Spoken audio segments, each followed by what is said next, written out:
imagine as you were growing up with professional parents, they had aspirations for you. And like some of us who've had to come out in life, how did you come out as a writer to your parents? The thing with my parents is, my mom was a doctor, my dad was an architect, was that I came from Indian parents who would have loved for me to go into the sciences for sure. But they also my dad comes from South India where all of his siblings had arranged marriages. And my parents didn't meet in India, they met in Africa.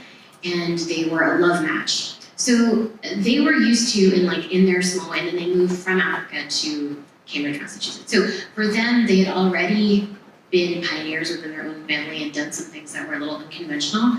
And so I think they weren't surprised when I wasn't interested in going into either of their fields. And I think the thing that made it easier, and I don't know if anyone here who's child immigrants who sort of faced the same thing, is more than me going into what they wanted, they really wanted to be able to brag about success. So bragging about success was the most important thing.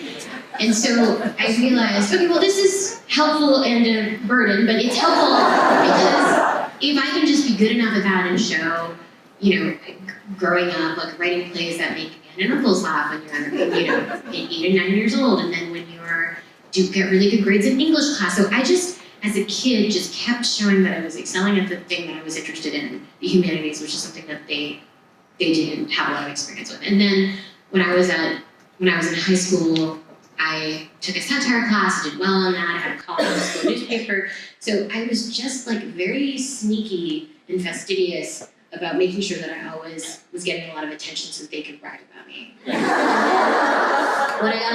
I got in the office, it was that was it, and then they were fine because it was messy TV, and my mom could brag to her patients and other doctors about that. But that was pretty much it.